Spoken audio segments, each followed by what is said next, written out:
My girlfriend said during an argument that he was more important to her than I was, and that I made her feel unsafe. It hurt me, but I said nothing and quietly walked out of her life. Then one evening, out of nowhere, there was a soft knock at my gate. I opened it and saw her sister standing there, holding something in her hand. What she showed me that night changed everything I thought I knew. I'm Daniel, 31, and I run a small but successful carpentry business in Portland. Nothing fancy, custom furniture, home renovations, that sort of thing. I've been doing it for about 6 years now, ever since I left my corporate job in sales.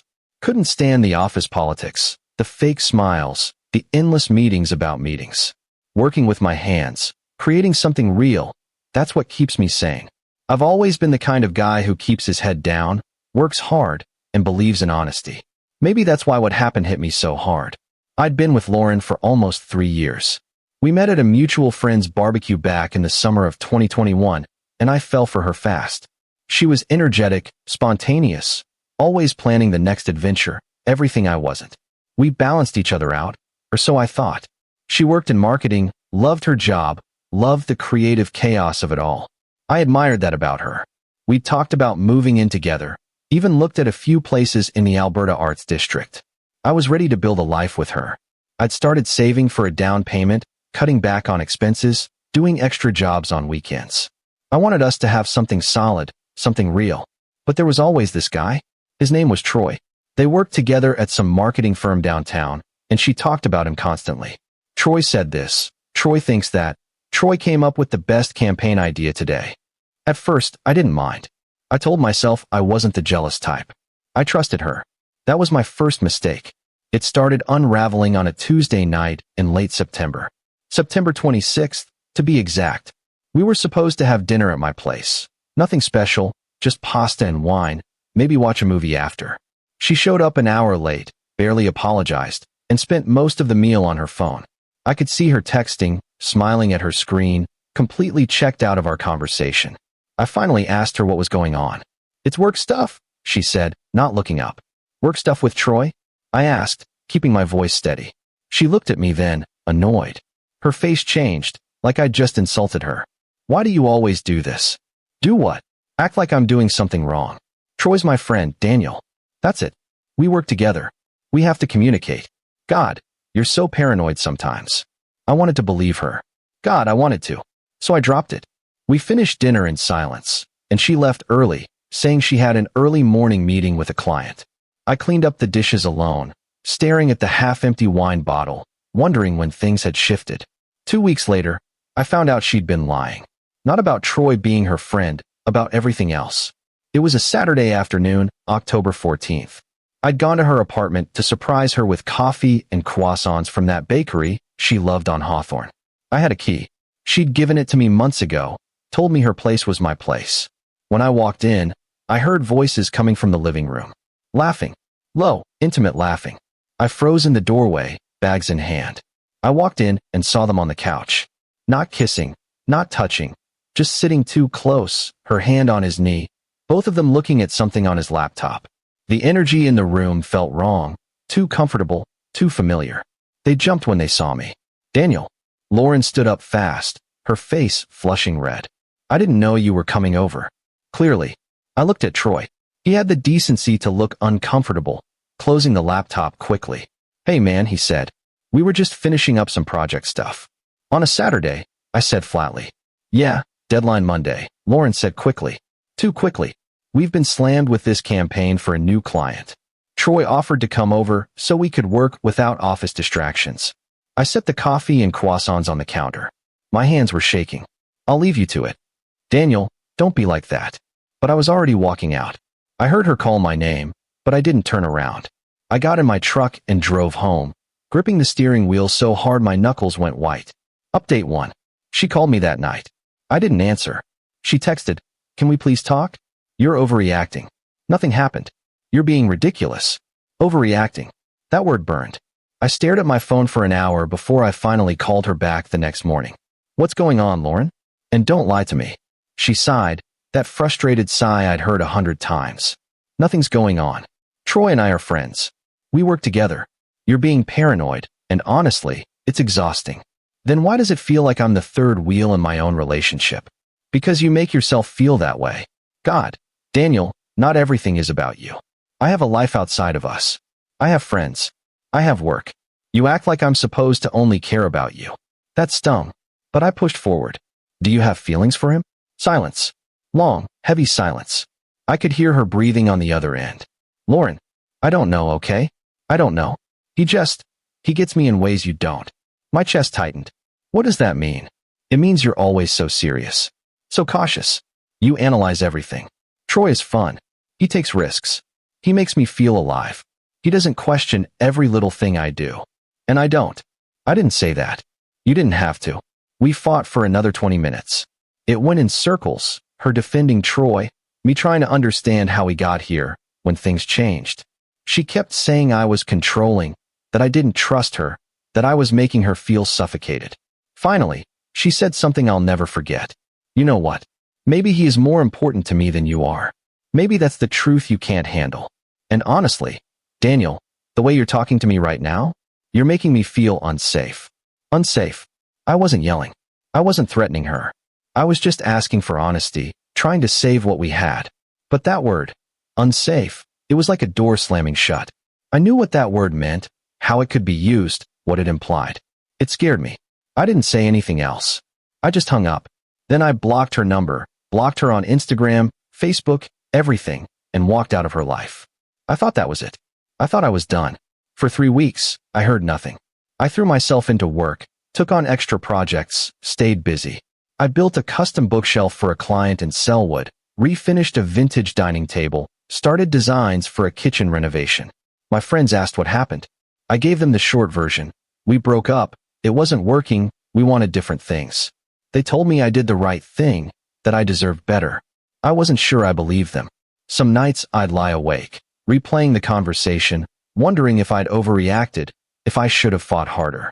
Then, on November 8th, around 8 p.m., there was a knock at my gate. Not my front door, my gate. I live in a small house with a fenced yard in the Montevilla neighborhood, and the gate squeaks when you open it. I thought maybe it was a delivery or a neighbor needing help with something. I opened it and found Lauren's younger sister, Amber, standing there. She was 26, worked as a nurse at OHSU, and we'd always gotten along. She'd come to a few of our dinners, even helped me pick out Lauren's birthday gift last year. But she looked shaken now. Her eyes were red and puffy, like she'd been crying for hours. Amber, what's wrong? Are you okay? She held up her phone with a trembling hand. I need to show you something. Can I come in? Update 2. We sat in my living room. She was trembling, clutching her phone like it might explode. I made her tea, chamomile, the only thing I had, and waited for her to speak. It took her a few minutes to compose herself. I found these on Lauren's laptop, she said finally, her voice barely above a whisper. I wasn't snooping, I swear. She asked me to grab a file for her while she was at work last week, something for a presentation she needed. And when I opened her messages to find it, I saw her messages with Troy. She handed me the phone. It was a screenshot of a text conversation. My stomach dropped as I started reading. Troy, when are you going to tell him? Lauren, I don't know. He's so clingy. It's exhausting. Every time I try to have space, he makes it this big thing. Troy, you said you'd break up with him weeks ago. What are you waiting for? Lauren, I know. I just need to figure out the money situation first. Money situation. I felt cold. I scrolled down. Troy, how much does he have in savings again? Lauren, around $40,000. He's been saving for the down payment on that house. He's so proud of it, talks about it constantly. It's honestly pathetic. Troy, perfect. Once you get access to it, you can leave. We'll go to Cabo like we planned. My buddy has that condo we can use. My hands went cold. My vision blurred. I kept scrolling, each message worse than the last. Lauren, I hate lying to him. But he's so boring. So predictable. I can't do this anymore. He wants to stay in Portland forever, build furniture, live this small life. That's not what I want. Troy, just stick to the plan. Get the money, then we're out. You deserve better than some carpenter who can't even afford a real vacation. Lauren, I know. God, I know. Thank you for being patient with me. I looked up at Amber. She was crying again, fresh tears streaming down her face. There's more, she whispered. She's been telling people you're controlling, that you've been emotionally abusive, that you won't leave her alone even after she broke up with you. She's building a case, so if you fight back, no one will believe you. I heard her on the phone with Troy 3 days ago. They're planning something. I felt sick. Physically sick. Planning what? I don't know exactly. But she mentioned a restraining order. She said it would scare you into compliance. Those were her exact words. Why are you telling me this? I asked, my voice hoarse. Because you're a good person, Daniel. You were always good to her, to our whole family. And my sister. She wiped her eyes, mascara smearing. My sister has turned into someone I don't recognize. This isn't who she was. Or maybe it is, and I just never saw it. She's planning to file a fake restraining order to scare you into giving her money. She told Troy that last night. I was in the next room. I heard everything. I sat back, trying to process. My entire world was tilting. A restraining order? For what?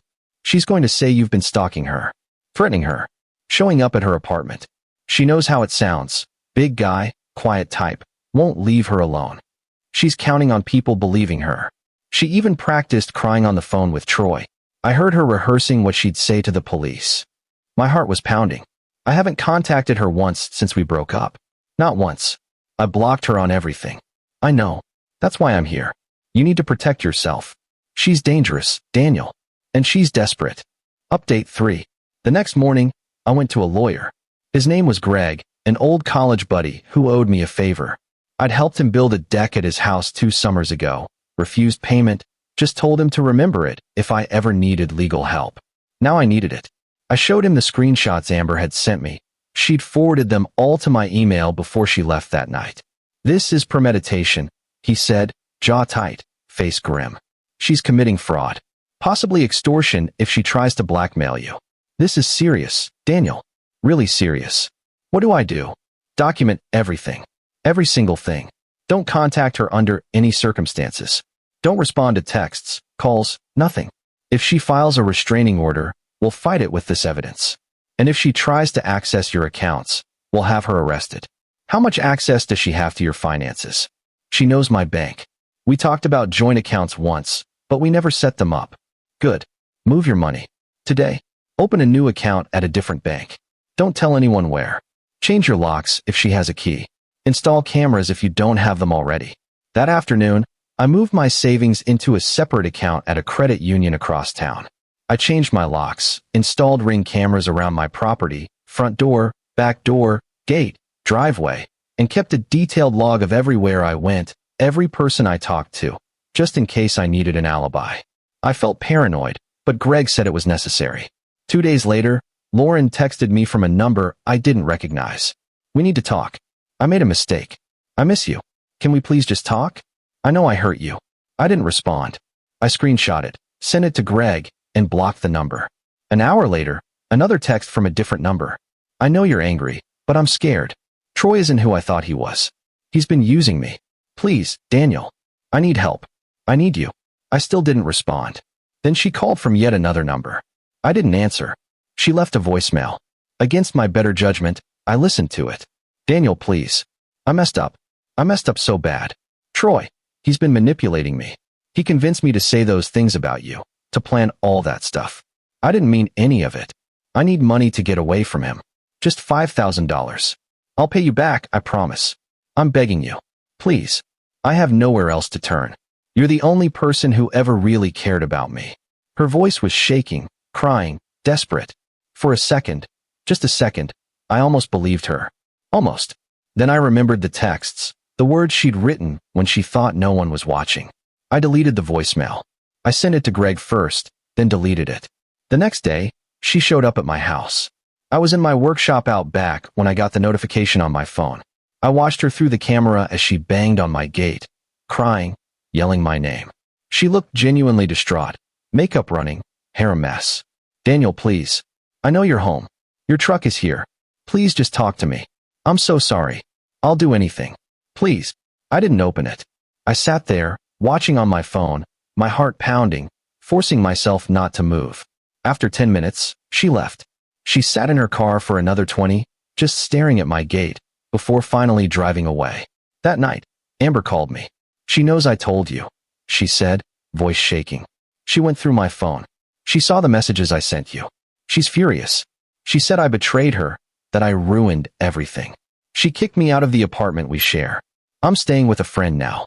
I'm so sorry, Amber. I never wanted this to affect you. Don't be sorry. I'm glad I told you. But Daniel, be careful. She's desperate. And desperate people do stupid things. Really stupid things. Final update. It all came to a head on November 22nd. I got a call from Greg around 10 a.m. She filed the restraining order, he said. Court hearing is tomorrow at 2 p.m. But here's the thing. Troy filed a police report against her this morning. What? Apparently, she stole $8,000 from his account. Transferred it while he was asleep. Thought he wouldn't notice. He's pressing charges. And when the cops questioned her this morning, she tried to blame you. Said you manipulated her into it.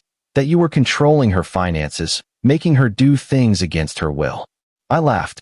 I couldn't help it. The absurdity of it all, the sheer insanity. She doesn't give up, does she? No. But she's done. The cops have the bank records. They know when the transfer happened. Your alibi is solid. You were at a job site in Beaverton all day with 3 witnesses. She's cooked. The court hearing was fast. I brought the screenshots, the timeline, the voicemails, everything. Lauren showed up with a lawyer, someone she'd clearly hired last minute. She looked terrible, exhausted, desperate, defeated. But the moment the judge saw the evidence, the texts, the planning, Troy's police report, the bank records showing she'd stolen from him, it was over. Her restraining order was denied. The judge warned her that filing false claims could result in criminal charges and a countersuit for defamation. Her lawyer looked mortified. She left the courthouse in tears, stumbling, barely able to walk. I didn't feel victorious. I didn't feel anything except tired. So tired. A week later, Amber told me Lauren had moved back in with their parents in Seattle. She'd lost her job, fired for the theft and the drama. Troy wanted nothing to do with her, had blocked her on everything, was considering a civil suit. Her reputation in the Portland marketing scene was destroyed. Word travels fast in small professional circles. As for me, I sold 2 custom dining tables that week, got a new commission for a home office build in Laurelhurst, and started going to the gym again. I even went on a date, nothing serious, just coffee with a woman I met at a hardware store. It felt good to be myself again. Some nights I still think about Lauren, not with anger, but with something close to pity. She wanted excitement, money, a life that looked good from the outside. She wanted shortcuts, easy paths, other people's savings. Instead, she got nothing. Lost everything. Amber and I still talk sometimes. She's doing better, found her own apartment, cut Lauren out of her life completely. We grabbed coffee last week, and she thanked me again for not shutting her out, for not blaming her. I don't know if I believe in karma. But I do know this. You can't build a life on lies. Eventually, it all comes down. Eventually, the truth catches up. Edit 1. A few people asked if I ever heard from Lauren again. She tried to friend me on social media about 3 months later under a fake name, Sarah Mitchell, with a profile picture of a sunset. I recognized her email and the URL. Blocked immediately. Edit 2. Troy apparently moved to California. San Diego, I think. Good riddance to both of them. Edit 3. I'm doing fine now. Better than fine, actually. My business is thriving. I'm working on a custom entertainment center for a client's home theater. Sometimes walking away is the only way to save yourself. Sometimes the best revenge is just living well.